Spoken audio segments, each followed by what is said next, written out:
Hola, hoy vamos a continuar hablando sobre el diseño de los controladores PID, que bueno, es una continuación de la sesión anterior que hemos trabajado respecto a los aspectos generales que se refiere a el diseño de control. Ahora más vamos a centrarnos más específicamente en lo que son los controladores PID. El contenido, se puede ver acá, está, digamos, es muy amplio, por eso no está entrando en una pantalla completa.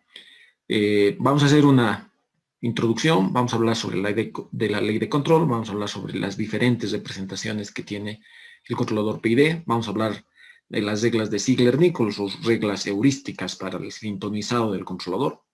Vamos a hablar sobre, o vamos a hacer un ejemplo de diseño de un controlador PID y vamos a terminar hablando de un controlador PID digital. Más adelante vamos a hacer algunos temas adicionales, como son controladores para sistemas con retardo y algunas otras cosas adicionales que son necesarias cuando estamos hablando de diseño de sistemas de control. Antes de comenzar a hablar realmente sobre el controlador PID, quiero que entiendan que el objetivo de esta clase es el de presentar las ideas generales para la sintonización, utilización, diseño, implementación, evaluación, es decir, todo lo referente a lo que son los controladores PID. ¿Por qué los controladores PID y no otro tipo de controladores? Se los voy a explicar a lo largo del capítulo que vayamos haciendo en las diferentes sesiones. Eso es importante de decir, ¿no? O sea, lo que queremos lograr es que desarrollen las competencias para el manejo de un controlador PID, tanto en forma, digamos, analítica, vía simulación, los métodos de sintonización y todo eso, como en forma práctica, es decir, cómo llevamos esto a un proceso, a un determinado elemento que se podría presentar en la industria, ¿no? Eso es lo que se pretende, que hagan tanto la parte teórica como la parte práctica, la parte tecnológica, es decir, cómo llevan a la industria, cómo llevan un proceso particular, cómo llevan en el control de una variable en particular a nivel industrial. ¿Ok? Comencemos entonces con la introducción. En general, bueno, las estructuras y todo eso ya hemos hablado. El controlador PID es un controlador en cascada. Fíjense, es un controlador que está puesto en cascada con el proceso, está dentro del lazo, por lo tanto, tiene digamos, una estructura específica, conocida del controlador.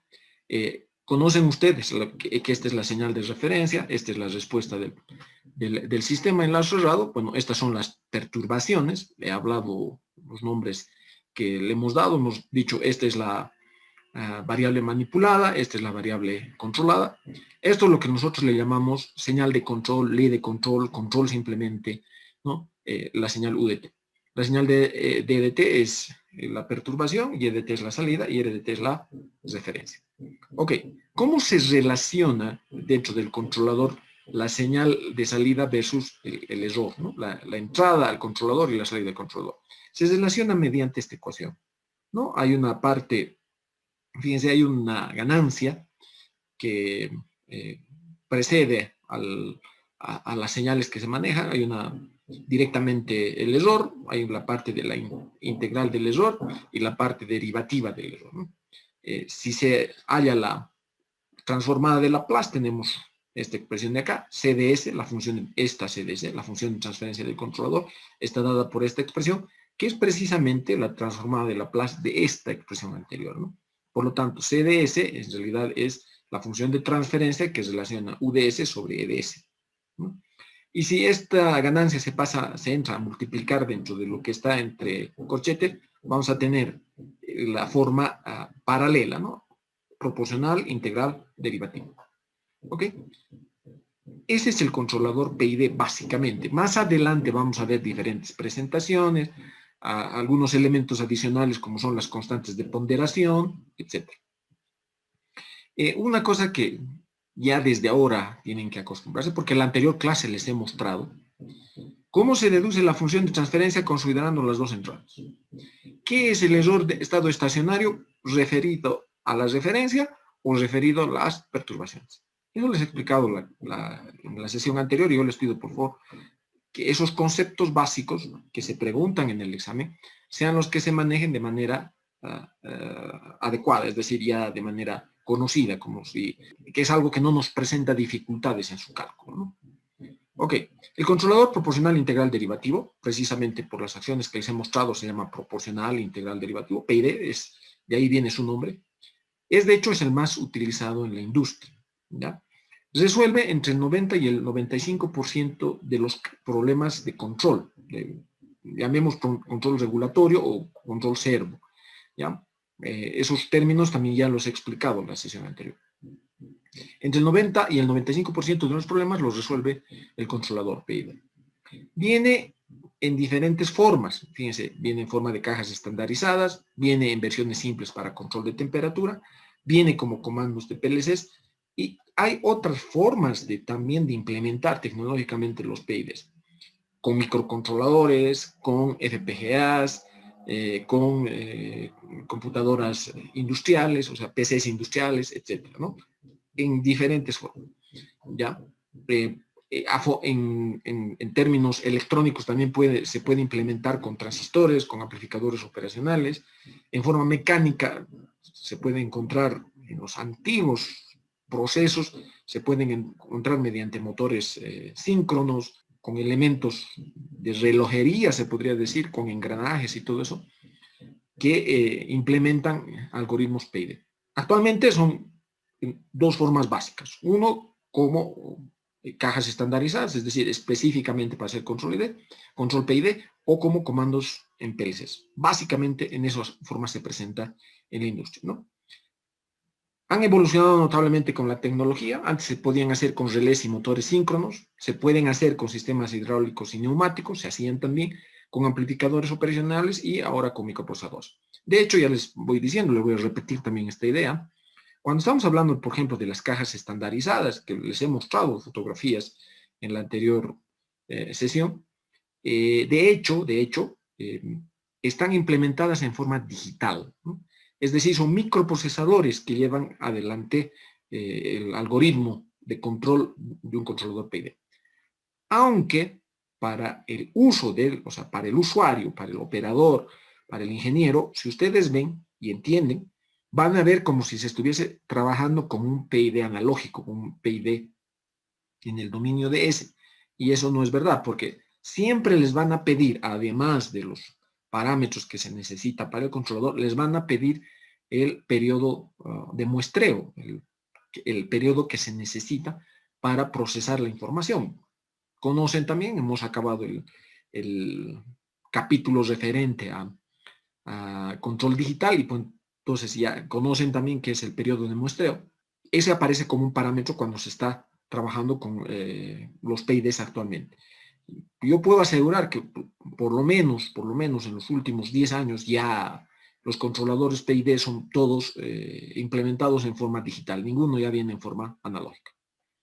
Últimamente son muy apreciados debido a la posibilidad de implementación digital que incluye sintonizado automático, sintonizado adaptativo, implementación con técnicas de inteligencia artificial, incluso en este tema de términos de inteligencia artificial, sistemas expertos, controladores difusos, basados en machine learning, etcétera, ¿no? O sea, varios algoritmos que se pueden utilizar dentro de los PIDs.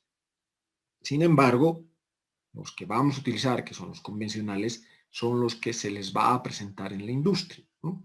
Ya los otros se están utilizando, de hecho en Bolivia se utilizan, por ejemplo, los controladores difusos, son más extraños, ¿no? No son tan cotidianos, no son tan no es tan frecuente que se presente ese tipo de controladores. El problema es que no son bien utilizados, primero que son pobremente sintonizados, y son pobremente sintonizados porque normalmente utilizan técnicas heurísticas, como son las reglas de Ziegler-Nichols, para sintonizar los controladores, y no aplican un método adecuado para la sintonización, ¿ya? Métodos para sintonización existen un montón. Nosotros vamos a ver, además de las reglas heurísticas de Ziegler-Nichols, vamos a ver el método del lugar geométrico de las raíces, pero hay muchos otros métodos que se pueden utilizar para sintonización. Es más, este es un tema de investigación abierto, es decir, todavía se puede implementar, inventar, sugerir, proponer y patentar un nuevo método de sintonización de los controladores PID. En general, como les decía, son pobremente sintonizados por el hecho de que se utilizan las reglas heurísticas que no responden realmente a las especificaciones funcionales que se quieren en el proceso. No se usa la acción derivativa, normalmente la pagan la acción derivativa, solo utilizan la parte proporcional y la integrativa, ¿no? Y por lo tanto no se explota, ¿ya? Realmente todas las potencialidades, todas las posibilidades, todas las ventajas que nos daría un controlador PID funcionando adecuadamente en los lazos de control. ¿Por qué ocurre esto? Fundamentalmente por la dificultad de sintonizar, de determinar, de ajustar 3 parámetros por prueba y error, ¿no? Es complicado esto de hacerlo por prueba y error porque ustedes pueden estar en la industria y van a ajustar la parte proporcional, por ejemplo, la ganancia del controlador funcionó mejor, y luego le ponen la parte integrativa, funcionó mejor, pero le ponen la parte derivativa que debería hacerles ganar, digamos, pongámoslo entre comillas, que debería tener un comportamiento mejor, o sea, hacerles ganar en especificaciones de funcionamiento y ocurre que no funciona así, es decir, la parte derivativa no está aportando, sino como que más bien empobrece lo que hubiesen logrado mediante la parte proporcional y la parte integrativa. Esa es una dificultad que hay que resolver y se resuelve si se aplica un método adecuado para la sintonización de controladores PID. ¿Está bien? Hablemos de la ley de control. Cuando hablo de la ley de control, estoy hablando fundamentalmente de esto, de cómo se genera la señal de control, ¿no? Cómo se genera la variable manipulada, cómo se genera, o sea, nosotros le decimos ley de control, señal de control, cómo se genera UDT. ¿Ya? Hablemos de eso ahora. ¿Ya? La acción de control, ¿no? O sea, la señal de control, es generada por 3 términos, ¿no? La parte proporcional, la parte integrativa y la parte derivativa. ¿Ya? 3 términos que hay que sumar para generar la acción de control, ¿no? La ley de control. Ahora, para fines digamos, de explicación, le he puesto colores. La parte proporcional lo voy a poner con bloquecitos en azul o con ecuaciones en azul, la parte integrativa con rojo y la parte derivativa con verde. ¿Ya? Las 3 acciones de control. Hablemos inicialmente del controlador proporcional, ¿no? De la parte proporcional del controlador. En realidad, la señal proporcional se genera mediante una ganancia, la multiplicación de la ganancia por el error. ¿Ya? Este Kp lo podemos simplemente simplificar como K, ¿no? Por el error. E es el error de control y el error de control está definido acá. Es la diferencia entre la referencia y la salida, ¿no? Evidentemente ya hemos hablado de esto, que esto se genera para fines de de comparar, que también sigue la señal de salida a la referencia. No se olviden que cuando estamos hablando de un sistema de enlace cerrado, el objetivo es que la señal de salida, IDT, se parezca lo más posible a la entrada, a la señal RDT. Entonces, el error nos está midiendo la diferencia que hay entre lo que se está obteniendo y lo que se desea obtener. ¿No es cierto? Por eso se trabaja con el error. Ok, y la ganancia es la ganancia del controlador. Les decía, se puede utilizar una forma modificada de esta forma, donde se introduce una constante B, que es una constante de ponderación del set point o referencia, si se quiere en el cálculo del error darle mayor incidencia o menor incidencia a la referencia. Si B es mayor a 1, por ejemplo, se le está dando mayor incidencia, se le está dando más importancia, se le está dando mayor ponderación a la referencia. Y si B es menor a 1, se le está dando mayor ponderación, mayor preponderancia, mayor incidencia a la señal de salida. Normalmente B es igual a 1, normalmente, pero puede ocurrir que sea un valor diferente de 1. Normalmente B es igual a 1. ¿No? El problema del controlador proporcional es que normalmente nos produce un error de estado estacionario. ¿Ya? No resuelve el problema de eliminar el error de estado estacionario, y eso lo voy a explicar mediante simulación. Estoy mostrando un diagrama de bloques de simulación en Simulink. ¿Ya? Yo les pido, por favor, estoy utilizando la versión 2020 del MATLAB. Sin embargo, ustedes pueden también utilizar este diagrama de simulación con versiones más antiguas, o sea, no necesitan tener esta última versión, ¿ya? Lo único que algunas de las cosas que aparecen acá probablemente no estén en el mismo lugar, pero básicamente todos los elementos que voy a utilizar están en las versiones más antiguas del Simulink, porque estoy utilizando solamente las cosas que son importantes, que son estándar, llamemos, que son las cosas necesarias, básicas, para hacer la simulación con Simulink. Ok, no voy a tampoco entrar en el detalle de cómo se construye este diagrama de simulación. Asumimos que lo pueden hacer ustedes, construir el diagrama de simulación. Lo que sí voy a hacer es explicarles. Este es un proceso de segundo orden, ¿no? Tiene dos polos reales, ¿ya? Básico, elemental, y queremos ver su funcionamiento ante un controlador proporcional. Fíjense que el bloquecito en azul es la parte proporcional, por eso lo he puesto con azul, y voy a comenzar con un valor de ganancia de 5. Aplicamos, ok, ¿no? Con un valor de ganancia de 5. Ahora, fíjense que el tiempo de integración es 10 segundos, se está mostrando acá, y veamos qué ocurre. A ver, varias cosas que son importantes de mencionar. Esta es la referencia, si pongo un doble clic acá, me dice que tiempo en el que aparece el escalón es al primer segundo de la simulación. El valor final de las referencias es un escalón de amplitud 5, ¿no? No tiene un valor inicial, no necesitamos un valor inicial, y no es necesario poner tiempo de muestreo porque no estamos hablando de un sistema de tiempo discreto. Esto es la simulación en tiempo continuo. La perturbación, esta es la señal de perturbación, esto es RDT, esto que estoy viendo ahora es DDT, es la señal de perturbación. Fíjense, va a entrar a los 6 segundos, ¿no? Esto está mostrando acá, a los 6 segundos de comenzada la simulación. El valor final es 1, podríamos poner un valor diferente, si es necesario, veremos más adelante. Y bueno, igual, no tiene ni valor inicial y tampoco definimos tiempo de muestreo. Ok, entonces, vamos a probar el comportamiento de un controlador proporcional en este sistema de segundo orden, tanto a referencia, que entra al primer segundo, como a perturbaciones, que entra a los 6 segundos. ¿Cómo hacemos eso? Simplemente poniendo un clic acá. Fíjense, por favor, cuando se acercan a estos botones que están en el menú, que aparece en la parte de arriba de Simulink, normalmente se divide en dos partes. Fíjense, una parte de arriba, si ponen un clic ahí, va a procederse con el corrido, es decir, va a procederse con la simulación. Y si ponen en el de abajo, les va a dar las opciones que son posibles cuando se va a hacer correr. Nosotros no vamos a entrar en los detalles, ustedes pueden ver cuál es el detalle si presionan la parte, digamos, la parte inferior del botón. Simplemente nosotros vamos a poner que corra, ¿ya? Fíjense que aquí aparte, en la parte de abajito, va a demorar, la primera vez que simula, demora un poquito. Está en un 2% de la simulación. Está compilando. ¿Ya? Cuando escuchen este sonido es que la simulación ha concluido.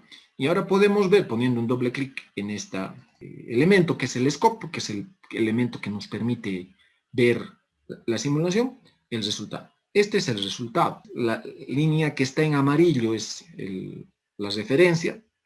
La línea que está en azul es el error. Y la línea que está en rojo es la salida o la respuesta. Fíjense, varios elementos que ya son importantes de mencionar. Lo primero, este es un sistema de segundo orden. Cerrando el lazo es un sistema de segundo orden subamortiguado. Presenta un sobrepico. Hay un valor de establecimiento, fíjense, a los 6 segundos ya se ha establecido. Sin embargo, hay un error de estado estacionario, porque la línea en rojo no se ha establecido en el valor de la referencia, ¿no? Y cuando aparece la perturbación a los 6 segundos, fíjense, aquí están los 6 segundos, cuando aparece la perturbación a los 6 segundos, el error de estado estacionario se hace más grande. Esto se puede ver en la línea en azul. Fíjense que al comenzar la simulación, ¿no? O sea, perdón, al comenzar el escalón, el error es prácticamente de 5, A medida que el sistema responde, el error disminuye, ¿no? Y bueno, hay un error, este error que aparece acá entre la línea amarilla y la línea roja es justamente la que está apareciendo entre la línea azul y el valor de 0 en el tiempo, ¿no? Y fíjense que cuando aparece la perturbación, lo único que hace es que el error de estado estacionario aumenta. Podemos poner a un ladito, ¿no? Ahí, para ver las líneas, y si necesitamos más detalle podemos agrandar la pantalla donde se muestra las señales que hemos elegido ver en la simulación. Voy a cambiar el valor de la ganancia, ¿ya? Y le voy a poner 10. ¿Qué pasa si le aumento la ganancia? ¿Ya? Una vez que hemos aumentado la ganancia, voy a poner un doble clic aquí para que me aparezca justamente la pantalla de simulación, y voy a poner un clic en Zoom, ¿no? Nuevamente, fíjense que ahora es más rápido la simulación. Concluyó. Veamos. ¿Y qué ocurre cuando le aumentamos la ganancia?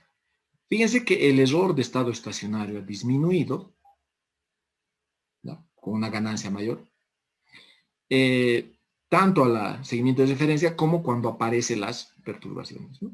Ha disminuido el error de estado estacionario.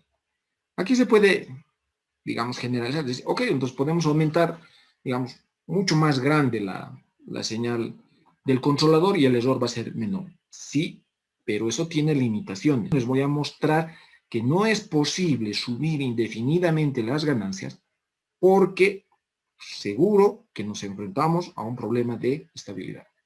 No se olviden, esto hemos estudiado también, disminuyó esto hemos estudiado, que en un sistema de lazo cerrado como este, cuando hacíamos el lugar geométrico de las raíces, justamente estudiábamos cómo cambiaba el comportamiento del sistema al cambiar la ganancia.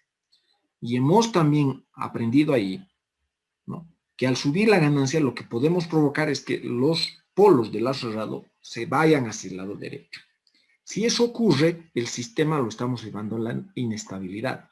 Por eso no es posible, ¿no?, aumentar en forma indefinida la ganancia. En este caso, en teoría, como este es un sistema de segundo orden, ¿va?, ¿podemos subir indefinidamente la ganancia? Sí, y el error de estado estacionario va a disminuir también. Y no vamos a entrar al problema de estabilidad, eso es cierto. Pero no se olviden, de esto voy a hablar más adelante, que hay incertezas, es decir, el modelo del sistema es solo un modelo, no es el sistema como tal. El sistema como tal podría tener más polos que los que hemos identificado, es decir, más de polos de los que aparecen en el modelo, y por lo tanto esos polos que no están mostrados acá son los que van a llevar el sistema a la inestabilidad. Pero de eso vamos a hablar más adelante. Lo importante ahora es ver, ¿no?, lo que estamos mostrando acá, que es cómo al aumentar la ganancia disminuimos el error de estado estacionario. Pero el control proporcional nos está poniendo error de estado estacionario, no nos elimina el error de estado estacionario. ¿Está bien? Y dependiendo del valor de la ganancia, fíjense, vamos a pronunciar, o sea, se van a hacer más pronunciadas las características, por ejemplo, de sobrepico, ¿no?, de oscilaciones en la señal de la salida. Ok, eso es importante. Antes de seguir avanzando, quiero mostrarles un tema que es sumamente importante cuando hacemos la simulación. Y esto les pido, por favor, que tengan muy en cuenta cuando vayan a hacer también su proyecto, porque ustedes tienen que hacer un proyecto y por lo tanto es importante que... Esta es una pantalla de Simulink sin todavía los bloques.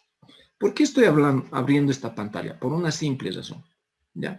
Quiero mostrarles cómo se ajustan los parámetros, cómo se ajustan los parámetros de simulación para que no aparezcan, no sé si han visto en algunas simulaciones, aparecen como líneas quebradas cuando se hace la simulación. Y eso es porque no se ha ajustado bien los parámetros de simulación. Ok. Para ajustar esto, van a ir a lo que se dice Modeling, ¿ya? Y en Modeling va a aparecer este botoncito que dice Model Settings. ¿Están viendo? Nuevamente, fíjense, cuando me alejo del botón, El botón es uno solo, pero cuando me acerco hay dos partes. Uno en la parte de arriba y otro en la parte de abajo. ¿Está bien?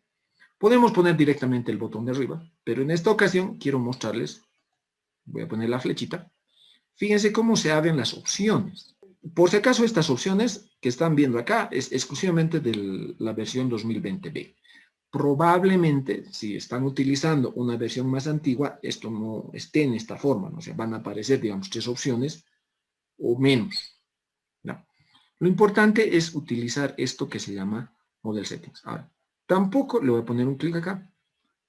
También pueden utilizar los famosos shortcuts, es decir, las teclas acortadoras, ¿no? O sea, con Control E abren directamente, se está abriendo, va a demorar un ratito, justamente esta pantalla que es donde se ajustan los parámetros, ¿no? Se hace la configuración de los parámetros de simulación. ¿Está bien? Yo voy a cerrar esto para entrar por la otra forma.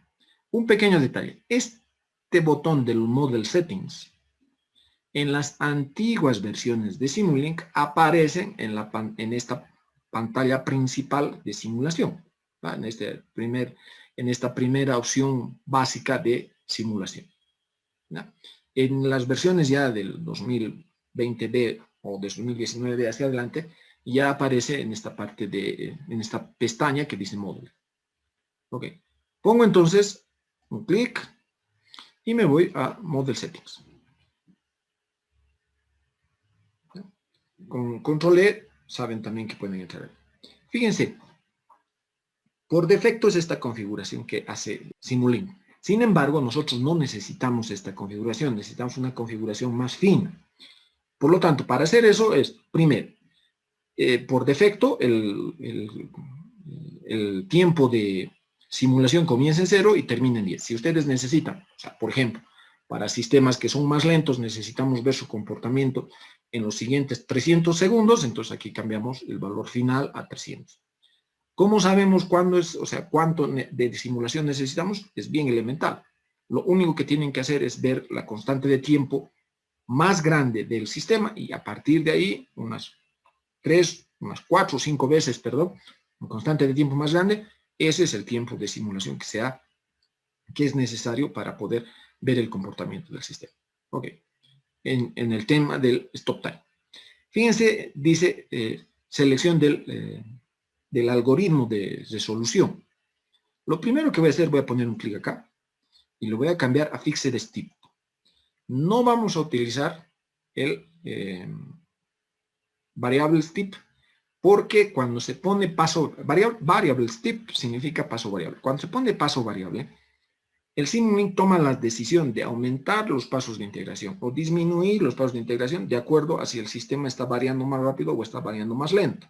Es más rápido, es menos carga computacional, pero también la precisión es menor, es decir, el error que podría cometerse entre lo que realmente sería la solución del problema con lo que numéricamente está haciendo el simulador, hay diferencias, ¿no? Entonces, esa precisión que mejorar y lo vamos a mejorar justamente utilizando el Fixed Step, ¿no? O sea, paso fijo, o sea, eso con un paso para la resolución, para la simulación numérica, la determinamos nosotros, la vamos a fijar nosotros como un valor. Pongo un clic aquí donde dice Solver Details, ¿no? Entonces, fíjense, aparece esto. Entonces, aquí me dice el tamaño del paso fijo. Debido a que esto está entre 0 y 10, una centésima de segundo es suficiente. Podría ser, digamos, una milésima, como estoy mostrando ahí. Pero una centésima es suficiente. Cuanto más tiempo, o sea, más pequeño sea este paso, más va a demorar la simulación, más pasos se van a realizar, más carga, o sea, más datos se van a cargar a la memoria de la computadora, etc. Entonces, se puede, si es necesario, pero en este caso con una centésima de segundo está bien. Por si acaso estamos hablando, todo esto en este tiempo, estamos hablando de segundos. Unidades de tiempo son segundos. ¿Ya? Y bueno, una vez que hemos puesto esto, vamos a ir a lo que dice restricciones del tiempo de muestreo periódico. y nosotros vamos a poner, como está acá, sin restricciones, ¿no? Hay varios otros cuando es necesario, ¿no? Pero nosotros lo vamos a poner sin restricciones. Un tema más, vamos a poner, ¿no?, el algoritmo de resolución. Fíjense, hay una selección automática, hay discreto cuando no hay estados continuos, es decir, en nuestro caso el sistema es de tiempo continuo, está en S, y por lo tanto no podemos utilizar un algoritmo de resolución discreto. El que es suficiente es un GQT de cuarto orden. Pueden utilizar un Dorman Primes de orden 8 o un Dorman Price de orden 5, sí. Pero como les digo, también eso significa carga computacional. Suficiente presión tenemos con un algoritmo de resolución GQT de cuarto orden. Bien, una vez que hemos puesto esto, simplemente ponemos un clic en aplicación. Se ha aplicado, fíjense ya los fondos de las opciones para elegir ha cambiado de un color naranja a un color blanco, y luego le decimos OK, y ya está. Justamente esto les he mostrado para que vean cómo se ha cambiado los parámetros de simulación. ¿Está bien? Volvemos entonces, y bueno, en este modelo estamos viendo, hemos visto ya la simulación. ¿Qué pasa cuando la planta es integrativa? Esta planta, fíjense, esta planta que estamos mostrando acá, es una planta tipo 0. ¿Por qué es una planta tipo 0? Porque no tiene polos en el origen. Si tuviese polos en el origen, el error de estado estacionario sería 0, ¿no?, ante entrada de referencia. Pero ante eliminación de perturbaciones todavía aparece error de estado estacionario. Eso vamos a ver con el siguiente ejemplo. Fíjense, lo pueden hacer también para el anterior diagrama de simulación. Aquí voy a revisar los parámetros de simulación. Fíjense lo que hemos configurado anteriormente, ¿no? Fixe de STIP es un ejecutado de cuarto orden y un periodo, un paso de integración, un paso de resolución del algoritmo de simulación de 0.01 segundos, es decir, de una centésima de segundo, ¿no? Okay. Con ese valor estamos, o sea, con esos parámetros de simulación estamos trabajando. Veamos ahora la simulación cuando este sistema, fíjense, este es un sistema integrativo, ¿no? Tiene un polo en el origen y tiene un polo real. ¿Qué pasa? Le voy a simulación si hacemos correr el modelo. Corre, me da el aviso de que ya está cumplida la simulación.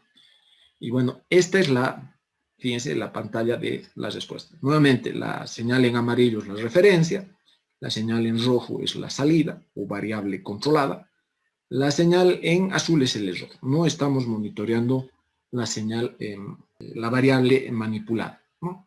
Este es el error. Fíjense que cuando la planta es integrativa, a seguimiento de referencia, aquí se puede ver, el error de estado estacionario se hace 0, ¿no? El valor de la salida va a alcanzar a la señal de entrada.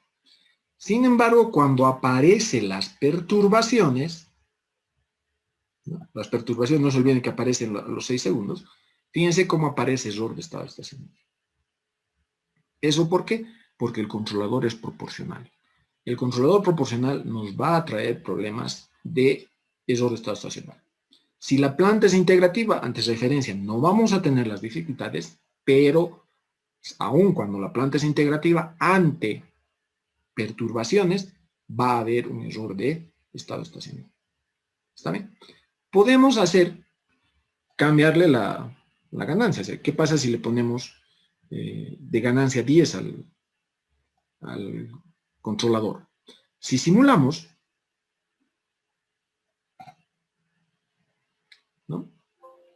Una vez que concluye, pongo doble clic en Scope para ver la respuesta. Fíjense cómo nuevamente, primero que sobrepico ha aumentado, porque evidentemente la ganancia ha aumentado. El error de estado estacionario ante seguimiento de referencia es 0. Y fíjense cómo el error de estado estacionario a eliminación de perturbaciones ha disminuido. Algo que ya tendría que preocuparnos es precisamente lo que crece la parte del sobrepico. porque subiendo la ganancia, este pico va a seguir creciendo, ¿no? Y como les he dicho también, o sea, no se puede subir en forma indefinida porque corremos el riesgo de llevar la respuesta del sistema, la podemos hacer inestable. ¿Está bien? Esto es lo que quería mostrarles respecto a la acción proporcional del controlador PID. Un detalle fundamental que yo creo que ustedes tienen que comenzar a practicar es hacer los diagramas de simulación. Está en el sitio web de la asignatura, así como en la plataforma Moodle, están estos programas que he hecho en Simulink.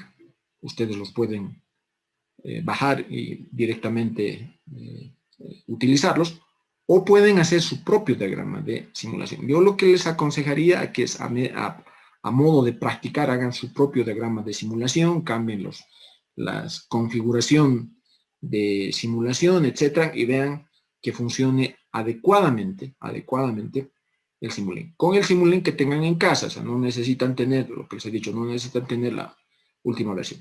Si tuviesen dificultades respecto a hacer estas simulaciones, sea por la versión que tienen del MATLAB, o sea porque hay algunos detalles que no entienden, o cómo se construye, o cómo se hace estos diagramas de simulación, yo lo que les pido, por favor, es que me hagan conocer y podemos hacer una clase básica, específica, para trabajar cómo se hace la simulación. Pero eso es a solicitud de ustedes. Espero que estén viendo este video y no vean el video cuando esté faltando horas para el examen y ya no haya posibilidades de hacer esa clase. ¿Ok? Vuelvo a la presentación. Una de las ideas que hemos manejado cuando estamos hablando del controlador proporcional es que podemos disminuir el error de estado estacionario a medida que la ganancia aumenta. Sin embargo, un aspecto fundamental que hay que tomar en cuenta es que no se puede subir de manera indefinida la ganancia del controlador, ya que normalmente vamos a producir una inestabilidad en el sistema enlace RAD. Esto vamos a demostrar mediante simulación, y para eso vamos a mostrar por qué cuando se sube la ganancia el sistema entra en inestabilidad. Para eso nos vamos a los diagramas de simulación en Simulink que ya hemos estado utilizando. Fíjense este esquema de simulación que se ha hecho en Simulink. Esta primera parte es la planta que vamos a estudiar. Y esto es un sistema de segundo orden, sin polo en el origen. La ganancia del sistema se ha ajustado a 2, con el propósito de que en lazo abierto no produzca error de estado estacionario. Pero en este segundo esquema, que está debajito, podemos ver que se ha adicionado este bloque. Este bloque en realidad representa, subrayo, representa la dinámica no modelada. Eso quiere decir que cuando se va a adquirir el modelo, cuando se obtiene el modelo, que normalmente se obtiene mediante experimentos o mediante elementos prácticos que se desarrolla en la planta, no se ha detectado este tercer polo. Fíjense que este polo está en menos 20, pero se le ha expresado en forma de constantes de tiempo a fin de no afectar la ganancia en continua, el KDC, que se llama, de este sistema de segundo orden. ¿Ya? Una constante de tiempo 0.05 significa un polo en menos 20, es decir, es un polo relativamente lejano del eje imaginario. Veamos qué pasa con este sistema cuando hacemos la simulación con una entrada. Fíjense, la entrada es un escalón unitario que va a entrar en un segundo, y veamos cómo responde este sistema ante esta ocasión. Ante esta entrada, veamos, hagamos correr el diagrama de simulación. El sonido significa que ha terminado la simulación, y veamos la respuesta. Ambas respuestas están en el mismo gráfico. Fíjense, la línea en amarilla es la línea del sistema que no incluye el polo adicional o ese segundo bloque. Y la línea en celeste es la que incluye la línea, el bloque adicional. Fíjense cómo la diferencia que existe entre ambas respuestas, ¿no? O sea, en un segundo comenzó el escalón. Fíjense que se ha tardado más o menos 6 segundos en alcanzar el estado estacionario. El estado estacionario que se alcanza es 1. Pero una de las cosas que es importante ver es que la diferencia entre ambos sistemas es mínima. Y eso es lo que les decía. Cuando uno va a adquirir el modelo, normalmente va a adquirir el modelo más simple, ya, el que mejor está representando la realidad, pero que es el más simple. Y uno va a optar normalmente, se opta por el sistema sin ese polo adicional. O simplemente cuando se ha hecho el modelamiento o la identificación del sistema, no se ha detectado ese polo. Eso es lo que por eso se denomina la dinámica no modelada. Esa dinámica no modelada son los polos, ceros, normalmente muy lejanos del eje imaginario, que son parte del proceso, pero que no se los ha detectado cuando se está obteniendo el modelo. Ok, modelo es prácticamente el mismo. La diferencia entre las curvas de reacción o las curvas de respuesta de ambos sistemas prácticamente es igual. Y por lo tanto, probablemente se haya despreciado ese polo lejano. Es un polo muy rápido, además, es decir, su respuesta, su constante de tiempo es muy bajita y por lo tanto la respuesta es muy rápida. ¿Ya? ¿Qué vamos a hacer? O sea, ¿qué vamos a ahora ver para demostrar que realmente este polo, esta dinámica no modelada, afecta en la respuesta del lazo cerrado? Fíjense, este es el sistema de lazo cerrado. Se ha ajustado una ganancia proporcional en 2. ¿Ya? Esta ganancia proporcional en 2 muestra, ¿no? El comportamiento en lazo cerrado. Es evidente que al cerrar el lazo, aquí no hay un polo en el origen, por lo tanto va a presentar un error de estado estacionario, es decir, no va a alcanzar el valor, que por cierto el valor del escalón con el que vamos a trabajar es un escalón de amplitud 5, ¿no? Y la perturbación va a ser una perturbación que va a entrar a los 6 segundos y que va a tener un valor final, es decir, un escalón unitario. Esa es la perturbación. O sea, la perturbación es un 20% de amplitud de la señal de ingreso. Ok. Hemos ajustado la ganancia, como les decía, la parte proporcional en 2 y veamos la respuesta. Hacemos correr este enlace cerrado. Eso es importante, ¿no? Si vemos ahora la respuesta del sistema, fíjense, este es el escalón. Fíjense, la respuesta en rojo es la señal del sistema sin el tercer polo y la señal en azul es la respuesta del sistema con el tercer polo. Fíjense, las respuestas son muy similares, o sea, son muy parecidas. Idea. Va a disminuir el error de estado estacionario si aumentamos la ganancia del controlador. Excelente. ¿Qué tal si la ganancia del controlador lo multiplicamos por 5? Es decir, pongamos ahora aquí 10 y obviamente en este otro sistema también tenemos que poner 10. ¿No? Una pequeña recomendación. Cuando se modifica alguno de los parámetros de los bloques de Simulink en esta versión, se cambia el color de fondo. Fíjense que se ha cambiado, pero no se ha aplicado. Si en este momento le pongo OK, la ganancia va a seguir siendo 2. Pero si le pongo aplicar, fíjense el fondo, el color del fondo ha cambiado. Eso quiere decir que ya se ha aplicado. Fíjense aquí el bloque y ya tiene el valor de 10. Ok. Comenzamos entonces la simulación. ¿Qué pasa cuando la ganancia es 10? Como hemos aumentado la ganancia, es evidente que el error de estado estacionario va a disminuir. Sin embargo, veamos qué pasa con la respuesta transitoria. Aquí ya está la respuesta. Fíjense, efectivamente el error de estado estacionario ha disminuido. ¿No? Ha disminuido. Obviamente aquí es mayor que en este punto por la simple razón de que a los 6 segundos ha entrado la perturbación y la perturbación lo que hace es empeorar la respuesta del estado estacionario. Pero fíjense en el transitorio. Esto es lo importante de ver. Ya hay diferencias. La señal en azul, es decir, es la respuesta del sistema sin el tercer polo, y la señal en rojo es la respuesta del sistema con el tercer, que incluye el tercer polo adicional.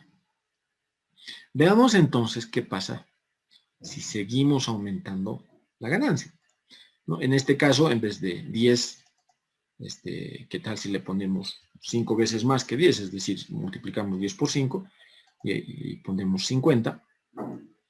Y aquí obviamente también 50. Aplicamos, ¿no? Y bueno, hacemos correr.